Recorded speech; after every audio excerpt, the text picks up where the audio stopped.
Hello everyone, welcome back on our channel Divyashri physics. तो आज के लेक्चर में हम स्टार्ट करेंगे डीसी पांडे की 10 क्वेश्चंस की सीरीज का पार्ट नंबर 3। एंड मुझे कोल्ड की वजह से मेरी जो वॉइस है बहुत ही अजीब सी लग रही है। आई डोंट नो वीडियो में कैसी होगी, बट क्वेश्चन स्टार्ट करते।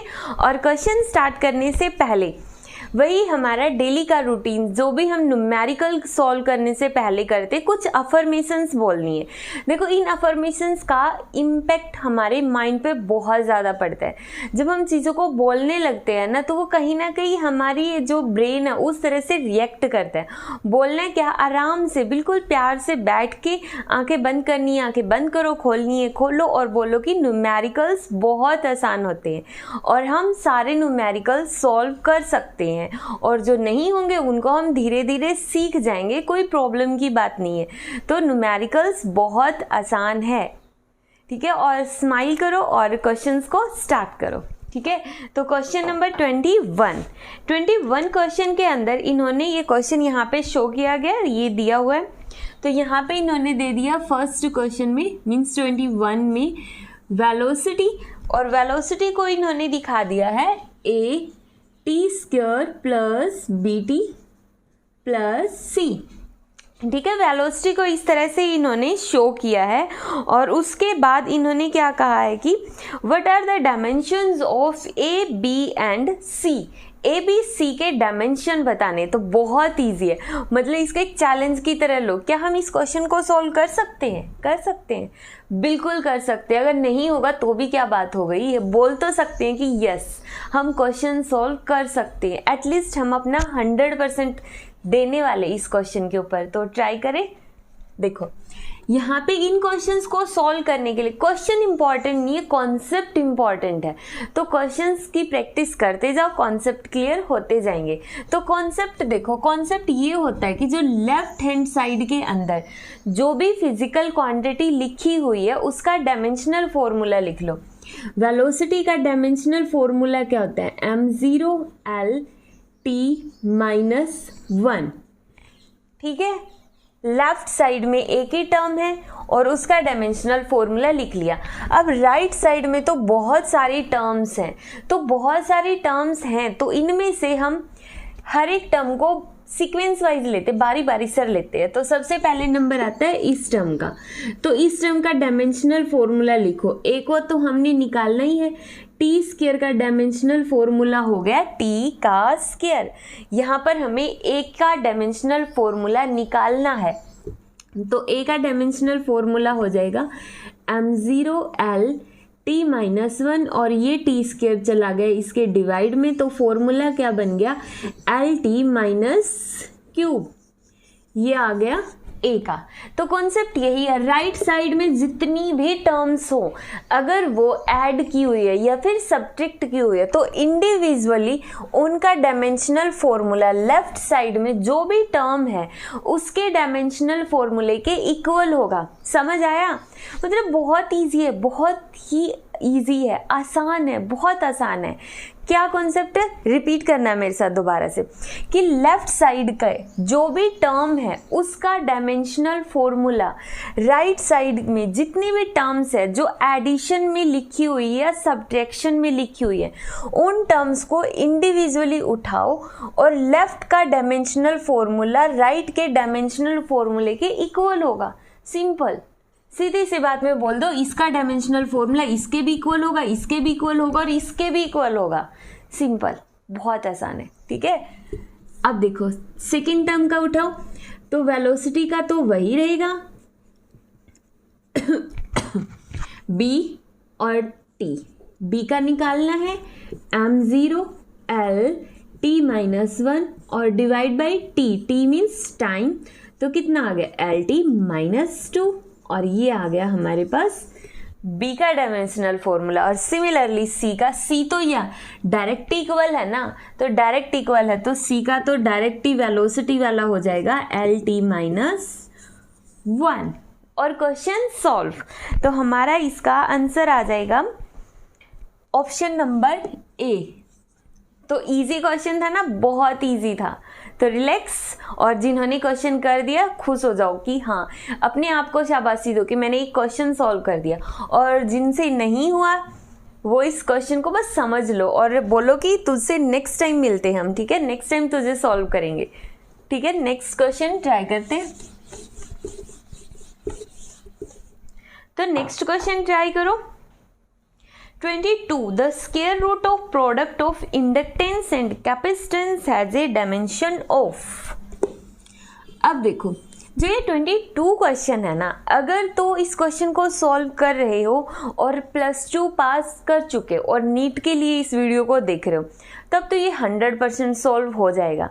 बट अगर तुम नीट की तैयारी नहीं कर रहे हो, मीन्स सिर्फ एडमिशन लिया है +1 क्लास में और अभी से प्रिपेयर कर रहे हो, तो ये क्वेश्चन नहीं होगा। क्यों नहीं होगा? क्योंकि बहुत सारे फॉर्मूले, बहुत सारे कॉन्सेप्ट्स ऐसे आएंगे जो हम धीरे धीरे धीरे करके सीखेंगे और +2 तक जाते जाते सीखेंगे। तो ये भी कुछ ऐसा ही क्वेश्चन है, तो इस क्वेश्चन को हम ही करवा देते हैं। तो क्या होगा, इन्होंने कहा है कि क्या क्वेश्चन था, square root of product of inductance and capacitance. Square root किस किस की? इंडक्टेंस की और कैपेसिटेंस की। इंडक्टेंस को हम दिखाते हैं L से, कैपेसिटेंस को दिखाते हैं C से। ये होती क्या है +2 में पढ़ेंगे। तो इसका डायमेंशनल फॉर्मूला क्या होगा? देखो हमारे पास फ्रीक्वेंसी का फॉर्मूला क्या होता है, 1/2 पाई रूट LC। ये फ्रीक्वेंसी का फॉर्मूला होता है। फ्रीक्वेंसी को F की बजाय न्यू से भी दिखाते हैं, ठीक है, ये फ्रीक्वेंसी का फॉर्मूला है। अब यहाँ से हमें वैल्यू चाहिए रूट LC की, तो किसके इक्वल आ जाएगा, 2 पाई न्यू, ठीक है। अब रूट LC की तो वैल्यू निकालनी है, 2 पाई कॉन्स्टेंट है तो बच गया सिर्फ 1/न्यू, और फ्रीक्वेंसी 1/न्यू किसके इक्वल होती है, टाइम के। तो इसका मतलब रूट LC किसके इक्वल आ गया, T, टाइम पीरियड। ये इसका डायमेंशनल फॉर्मूला है, तो बहुत ईजी है। तो इसका आंसर आ जाएगा ऑप्शन नंबर B। क्लियर? और इसको ध्यान रखना, मतलब क्रैमिंग नहीं करनी है। अगर +1 क्लास में हो तो क्रैमिंग मत करो, बस इसको करो, एक बार पढ़ो और छोड़ देना। रिवीजन के टाइम पे रिवाइज कर सकते हो। बाकी जब तुम +2 में हो जाओगे तब तो तुम्हें लगेगा बस यही था, तो मीन्स +2 करने के बाद तुम सॉल्व कर सकते हो। नेक्स्ट है 23 क्वेश्चन। 23rd क्वेश्चन इन्होंने क्या दिया है, बहुत अच्छा क्वेश्चन है, ट्राई करके देख सकते हो। ट्राई करो, ट्राई करके देखो, आराम से वीडियो को पॉज करके ट्राई करो और स्माइल के साथ ट्राई करना, अच्छे से होगा। मतलब क्वेश्चन को शुरू करने से पहले एक स्माइल दिया करो कि हाँ हो जाएगा, बहुत अच्छा क्वेश्चन है, ठीक है। अब देखो F क्या दे दिया इन्होंने, F = P/2L, और यहाँ पे है F/m, और इसकी पावर है 1/2। तो इन्होंने कहा है the frequency of vibration of string, ये इन्होंने दे दिया, ये क्या है, फ्रीक्वेंसी है। क्या है ये, फ्रीक्वेंसी, ठीक है। Frequency P is the number of segments. P number है, नंबर मतलब कि काउंटिंग में नंबर ऑफ सेगमेंट के 2 नंबर है, 3 नंबर ऑफ सेगमेंट्स है, तो एक तरह से एक नंबर है, और नंबर का कोई डायमेंशनल फॉर्मूला नहीं होता है, ठीक है। तो P is the number of segments in the string, L is the length. L length है, तो डायमेंशनल फॉर्मूला बताओ M का कितना होगा। इस M का हमें डायमेंशनल फॉर्मूला कैलकुलेट करना, बताओ कैसे निकालेंगे। सिंपल, F फ्रीक्वेंसी 2L को उस साइड ले जाओ, P इस तरफ, ये किसके इक्वल आ गया, फोर्स डिवाइड बाई M, इसकी पावर 1/2, यही हुई ना। तो दोनों तरफ स्क्वायर कर दो। जब हम स्क्वायर करेंगे दोनों तरफ, तो इसकी 1/2 पावर से स्क्वायर कैंसल, तो बच गया सिर्फ F/m। यहाँ से 2 कांस्टेंट छोड़ दो, P भी कांस्टेंट छोड़ दो, फ्रीक्वेंसी और लेंथ लिख लो बस, और इसका स्क्वायर निकल गया। और हमें चाहिए M का डायमेंशनल फॉर्मूला, तो M को एक साइड में रखो और बाकी सारी टर्म्स को एक साइड में रख लो। अब जो यहाँ पे फोर्स है ना, उसको लिखो ml² t माइनस टू, जो कि गलत है क्योंकि फोर्स का डायमेंशनल फॉर्मूला होता है ml माइनस टू, और फ्रीक्वेंसी का होता है minus t minus one, frequency का स्केयर है तो t माइनस टू और लेंथ का स्केयर है तो l स्केयर। तो आंसर कितना आएगा m, एक l से एक l cancel, m l minus one और t ज़ीरो। तो यहाँ पे जो ये m है, ये m हमारे पास मास पर यूनिट लेंथ है। तो मीन स्मॉल m का डायमेंशनल फॉर्मूला क्या हो गया, m l माइनस वन। ठीक है, और हमारा ऑप्शन नंबर कितना आ जाएगा इसके अंदर, option number C, option number C. Clear, easy सा क्वेश्चन था, हो गया तो ठीक है, नहीं हुआ तो नेक्स्ट टाइम हो जाएगा रिवीजन के टाइम पे। ठीक है, तो next question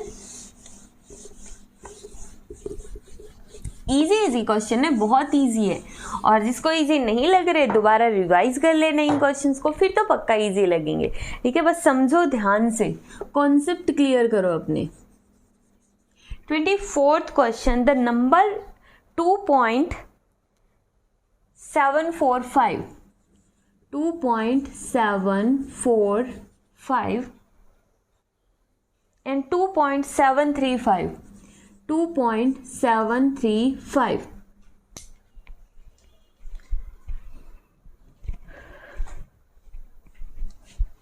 on rounding off to the three significant figures will be, इनको 3 significant figures तक राउंड ऑफ करना है, और अगर इसको राउंड ऑफ करने के लिए हमें significant figures के राउंड ऑफ का रूल पता होना चाहिए। अगर पता है तो ठीक है, नहीं पता तो आई बटन के अंदर वीडियो मिल जाएगी, वहां से अपना कर लेना कॉन्सेप्ट क्लियर। तो 3 तक राउंड ऑफ करो। देखो कॉन्सेप्ट क्या होता है कि अगर 5 है, इसमें कितने डिजिट है सिग्निफिकेंट, 4, इसमें भी 4, 3 तक करना है, तो मतलब 5 को तो हटाना पड़ेगा ना, इसके अंदर से इस 5 को हटाना पड़ेगा। 5 को हटाएंगे तो रूल क्या है, रूल ये बोलता है कि अगर 5 से पहले इवन नंबर है तो कोई फर्क पड़ेगा नहीं, बट 5 से पहले अगर ओड है तो उसमें 1 का इंक्रीमेंट हो जाएगा, पहले वाली टर्म में 1 बढ़ जाएगा। अगर 5 से पहले इस पोजीशन पे एक ओड टर्म है तो उसके अंदर जैसे ही 5 को हटाएंगे 1 ऐड हो जाएगा और आंसर आ जाएगा। ठीक है, तो 2.74 2.74 और हमारा आंसर कितना आ गया, ऑप्शन नंबर डी। ठीक है, और नेक्स्ट क्वेश्चन हम करते हैं 25th 25th क्वेश्चन में इन्होंने क्या दिया है, the mass and volume of body are, mass की वैल्यू दी है इन्होंने सबसे पहले तो कितनी, 4.237 ग्राम, एंड वॉल्यूम कितना दिया हुआ है इन्होंने, 2.5 centimetre cube respectively. The density of material of body in correct significant figures, बताओ डेंसिटी मतलब मास पर यूनिट वॉल्यूम, मास की वैल्यू 4.237 और वॉल्यूम कितना है 2.5, और जब हम इसको डिवाइड करेंगे तो हमारे पास कितना आंसर आना चाहिए, डिवाइड करके देखो इसको 948। मैंने कैलकुलेटर यूज़ किया बट तुम कैलकुलेटर यूज़ मत करना, क्योंकि अगर मैं कैलकुलेशन करूँगी तो वीडियो बहुत लंबी हो जाएगी। तो तुम अपना हाथ से कैलकुलेशन करना, मैं क्वेश्चन निकालती हूँ तो हाथ से कैलकुलेशन करती हूँ, ये स्पेशली वीडियो के लिए रखा है मैंने। ठीक है, तो कैलकुलेशन खुद करना। तो जब हम डिवाइड करेंगे तो अब देखो इसको करेक्ट करते सिग्निफिकेंट फिगर्स के साथ राउंड ऑफ करना है। अब डिवाइड के अंदर देखो यहाँ पे कितने सिग्निफिकेंट फिगर है, 4, यहाँ पे कितने हैं, 2 है ना। तो अब देखो 2 हैं तो हमें ये पता है कि डिवीजन और मल्टीप्लिकेशन में सिग्निफिकेंट फिगर का रूल क्या बोलता है कि टोटल सिग्निफिकेंट फिगर देखो पूरी टर्म में, इसमें पूरी टर्म में 2 फिगर हैं, इसमें पूरी टर्म में 4 सिग्निफिकेंट फिगर हैं। तो मतलब आंसर में जो कम सिग्निफिकेंट फिगर होते हैं ना वही आता है। तो 2 है तो इसमें तो हमारे 5 हो गए, बट आने चाहिए 2 आने चाहिए तो 2 निकालो 2 तक तो यहाँ होंगे।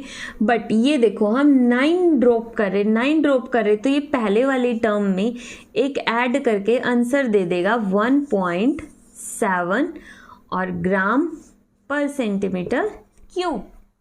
डेंसिटी की वैल्यू निकल गई 1.7, तो मीन्स ऑप्शन नंबर आ गया हमारा सी। बहुत ही इजी सा है सी, देखो ठीक है, हमारा ऑप्शन नंबर आया सी। तो हो गए 5 क्वेश्चन हो गए, ठीक है। अब 10 क्वेश्चंस करनी है, 5 क्वेश्चन हो गए हैं, तो चाहो तो ब्रेक ले सकते हो वरना तो कंटिन्यू करो। और वही थोड़ा सा ना पॉजिटिव रहा करो, क्वेश्चंस हो रहे हैं तो भी अच्छी बात है, नहीं हो रहे उससे भी अच्छी बात है। अगर क्योंकि देखो कोई भी मूवी वगैरह होती है ना, अगर वो बिल्कुल बोरिंग सी हो जाती है, अगर उसमें सब कुछ सही चलता रहता है, लेकिन जैसे मूवीज़ में अप्स एंड डाउन्स आते हैं वो कितनी एक्साइटिंग हो जाती है ना, सिमिलरली हमारी लाइफ होती है। तो जब भी हमें लगता है कि कोई प्रॉब्लम है, नहीं हो रहा है, तो उसको एक एक्साइटिंग मूवी की तरह लिया करो कि हमारी लाइफ भी एक्साइटिंग हो रही है। कभी मैं फ्यूचर में जाके बताऊंगा कि पहले तो मुझसे क्वेश्चन सॉल्व ही नहीं होते थे और फिर धीरे धीरे क्वेश्चन सॉल्व होने लग गए। तो ये भी बहुत अच्छी सिचुएशन होती है हमारी लाइफ की। तो रिलैक्स, अगर क्वेश्चन नहीं हो रहे तो भी रिलैक्स हो जाएंगे धीरे धीरे, ठीक है। 26 क्वेश्चन इन्होंने दिया the length and breadth of rectangular sheet are. Length कितनी दे दी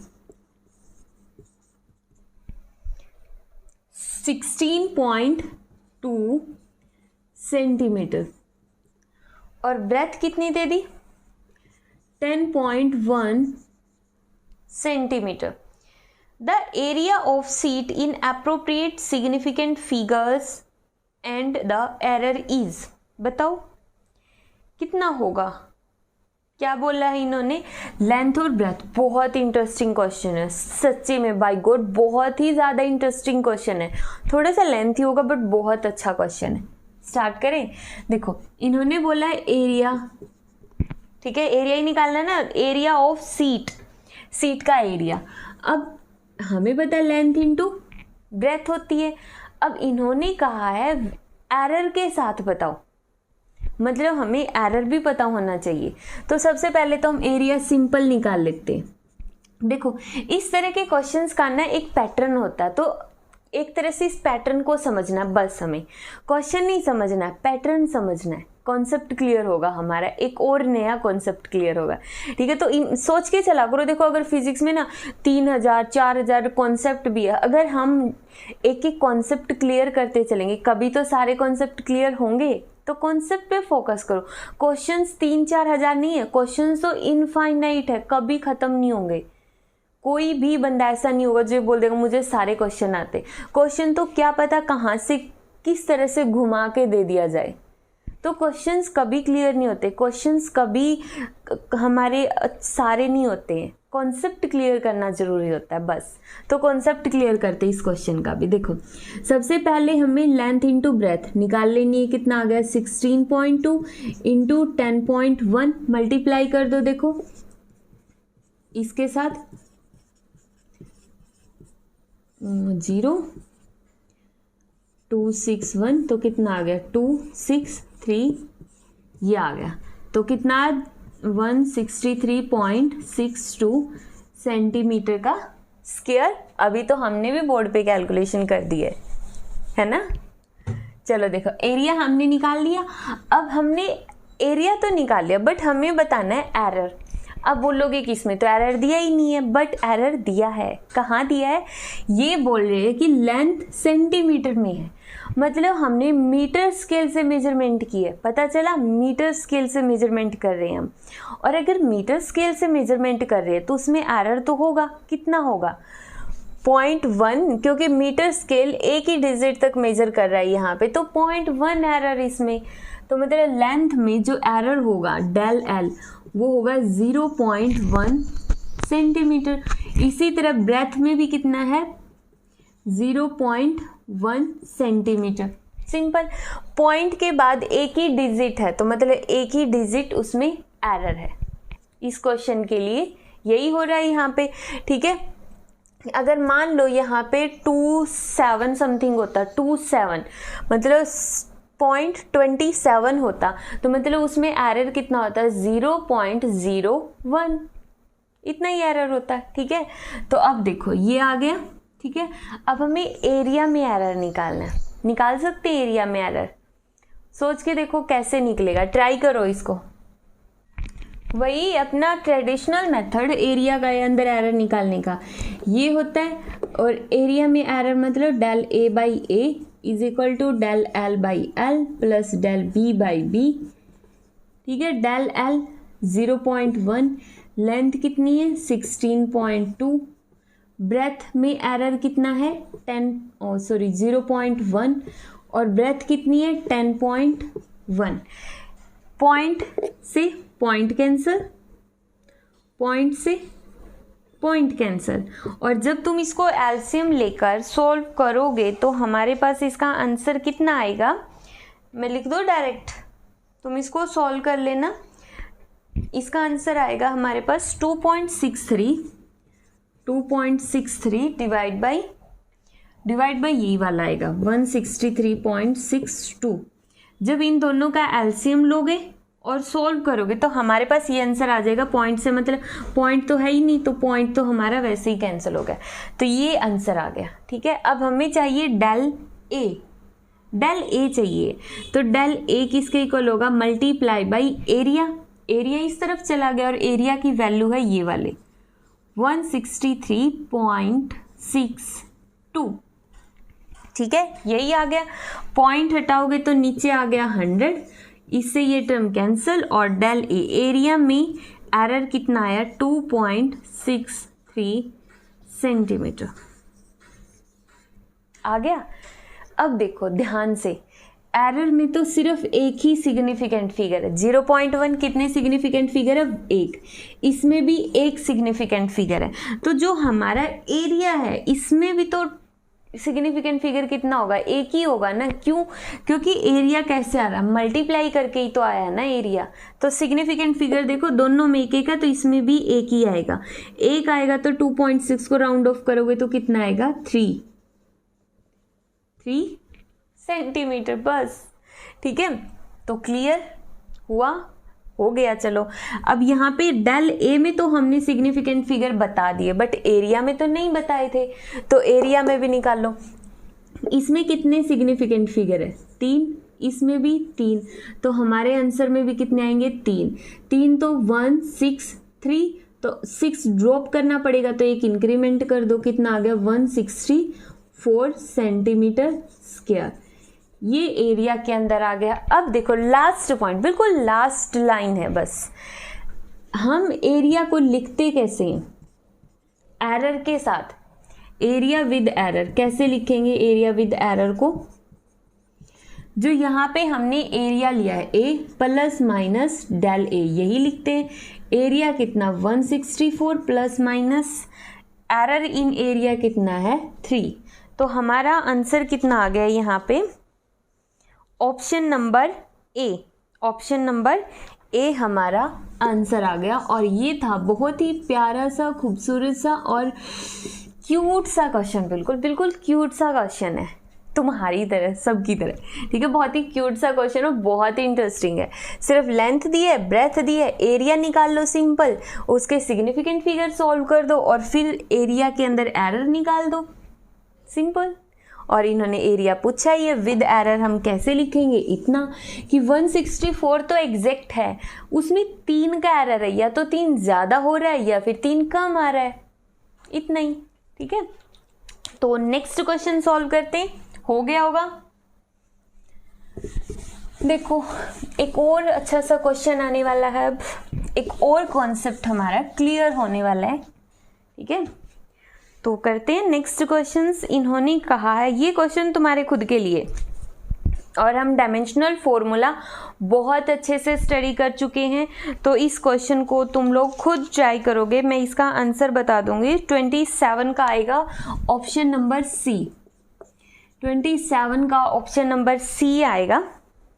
ठीक है, सारी टर्म्स तुम्हें पता होगी इसमें से, कर लोगे। तो 27 क्वेश्चंस तुम्हें करना है, ये तुम्हारा होमवर्क हो गया, ठीक है। 28th क्वेश्चन में इन्होंने कहा है measure of two quantities along with the precision of the respective measuring instrument is this term. A की वैल्यू कितनी दे दी? 28 क्वेश्चन में इन्होंने ए दे दिया 2.5 मीटर पर सेकेंड प्लस माइनस 0.5 एरर के साथ, ठीक है, और मीटर पर सेकेंड इन्होंने दिया है ये चीज। बी दे दिया इन्होंने 0.10 प्लस माइनस 0.01, और किस में दे दिया ये इन्होंने? सेकंड में दे दिया है, ठीक है, ये सेकंड में दे दिया।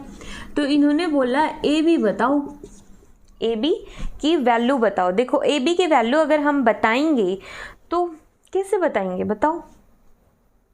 ये तो वैसा ही क्वेश्चन होगा जो अभी हमने थोड़ी देर पहले किया था। गलत बात हो गई ना, सेम ही क्वेश्चन है, मतलब इसमें एरर अपने आप ये दिया हुआ है, ये डेल ए है, ये डेल बी है। सबसे पहले ए बी की मल्टीप्लाई कर दो, मीन्स 2.5 मल्टीप्लाई बाई 0.10 कितना हो जाएगा? 25 की 10 के साथ 250 और 0.3 के बाद, तो आंसर आ गया 0.250 मीटर। यही आ गया ना, 20 इसकी करेंगे तो यही आ गया, सिंपल, ठीक है। और फिर हमें एरर निकालना है डेल ए बी में, ये तो बिल्कुल ही सिंपल है भाई, गलत बात हो गई। Del A B divide by A B is equal to del A divide by A. अच्छी बात है, गलत बात कैसे हो गई? ये तो अच्छी बात है ना, तुम्हारी प्रैक्टिस हो जाएगी। एक और प्यारा सा क्वेश्चन, बिल्कुल क्यूट सा क्वेश्चन जो पहले वाले कॉन्सेप्ट पे बेस्ड है। इंपॉर्टेंट पॉइंट, मतलब प्रैक्टिस के लिए तुम्हें एक क्वेश्चन फ्री में गिफ्ट मिला है, एक के साथ एक क्वेश्चन, ठीक है। तो खुद ट्राई कर सकते हो आई थिंक तो, बट थोड़ा सा हम बता देते। ए के अंदर 0.5, ए की वैल्यू 2.5, डेल बी 0.01 और बी की वैल्यू 0.10। यहाँ से डेल ए बी निकाल लेना, इनको सॉल्व कर देना और उसके साथ मल्टीप्लाई में कर देना ए बी की वैल्यू। तो ए बी के अंदर एरर भी निकल जाएगा। और इसका मैं आंसर बता देती हूँ तुम्हें डायरेक्टली कि आंसर कितना आएगा। आंसर आएगा हमारा option number A, option number A option number आएगा। मीन्स ए बी को हम कैसे लिखेंगे? A B plus del A B, A B की value in terms of error, ठीक है, 0.25 प्लस माइनस, जब यहाँ से इस एरर को हम सॉल्व करेंगे तो आएगा 0.08, ठीक है, और मीटर हमारा है ही। तो यहाँ पे देखो 0.25 जीरो लिख दिया था ना हमने, तो ये तो 3 सिग्निफिकेंट फिगर हो गए और हमारे उसमें आने चाहिए 2, क्योंकि इसमें भी 2 है, इसमें भी 2 है, तो हमारा आंसर कितना आ जाएगा? 0.25। यहाँ पे ठीक है, लेकिन इसको सिग्निफिकेंट फिगर्स के रूल अप्लाई करने के लिए राउंड ऑफ कर देना, बस हो गया। तो क्वेश्चन खुद करोगे। ये भी एक और क्वेश्चन मिल गया, 2 क्वेश्चन हो गए होमवर्क के लिए, चलो अच्छी बात है। 29 question, which of the following measurements are most precise. जो भी ये ऑप्शन दिए हुए इनमें से सबसे ज़्यादा प्रिसाइज कौन सी मेजरमेंट है? तो देखो सबसे ज़्यादा प्रिसाइज होगा मतलब जिसमें एरर सबसे कम होगा। तो इन्होंने सबसे पहला ऑप्शन क्या दिया हुआ है? 5.00 मिलीमीटर। तो इस जब ये मेजरमेंट मिलीमीटर में है और इसे नेक्स्ट वाली सेंटीमीटर में, फिर मीटर में, फिर किलोमीटर में, तो ऑब्वियसली मिलीमीटर सबसे स्मॉल क्वांटिटी है, सबसे स्मॉल टर्म है। दैट मीन्स उसमें एरर भी क्या होगा? सबसे ज़्यादा स्मॉल होगा, ठीक है। तो प्रिसाइज कौन होता है? जिसमें एरर कम होता है, और एरर तो फर्स्ट ऑप्शन में कम है, तो सबसे फर्स्ट ऑप्शन। 30 क्वेश्चन, 30वां question, mean length of an object is. इन्होंने बोला है कि किसी भी ऑब्जेक्ट की लेंथ है 5 सेंटीमीटर। 30वां क्वेश्चन है, ठीक है। 5 सेंटीमीटर किसी भी ऑब्जेक्ट की लेंथ है। विच of the following measurement is most accurate, कौन सी मेजरमेंट सबसे ज़्यादा एक्यूरेट है। यहाँ से अलग ही एक और कॉन्सेप्ट क्लियर करते, ठीक है, बहुत ही इंटरेस्टिंग है। सिर्फ आंसर नहीं निकालना इस क्वेश्चन का, कॉन्सेप्ट समझना। कौन कौन सा है? 4.9 सेंटीमीटर, ऑप्शन नंबर बी है 4.805 सेंटीमीटर, ऑप्शन नंबर सी है हमारे पास 5.25 सेंटीमीटर, ऑप्शन नंबर डी है 5.4 सेंटीमीटर। ठीक है, तो यहां से देखो इन्होंने बोला है एक्यूरेट कौन सा है। एक्यूरेट, इस क्वेश्चन को ना दो तरह से किया जा सकता है, मतलब दो तरीके से वो एग्जामिनर जो है ना तुमसे ये क्वेश्चन पूछ सकता है दो तरीके से, और वो हम दोनों तरीके देखने वाले। एक तरीका तो ये है सिंपल बोल दे इनमें से कौन सी टर्म सबसे ज्यादा एक्यूरेट है। ठीक है, सबसे ज्यादा एक्यूरेट होगी ये वाली टर्म। क्यों?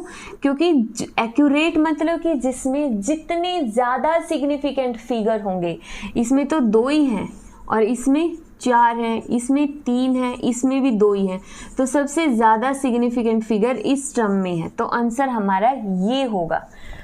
समझ आया? मतलब वो डायरेक्टली तुम्हें बोला कि बताओ भाई किसमें सिग्निफिकेंट फिगर सबसे ज्यादा है, वही सबसे ज्यादा एक्यूरेट होगा। और एक अब ये जो क्वेश्चन इन्होंने पूछा, इन्होंने वैल्यू दे दी है, इन्होंने कहा कि लेंथ रियलिटी में तो है 5 सेंटीमीटर। अब 4 बच्चों ने मेजर किया ये वाला, बताओ कौन सा एक्यूरेट है।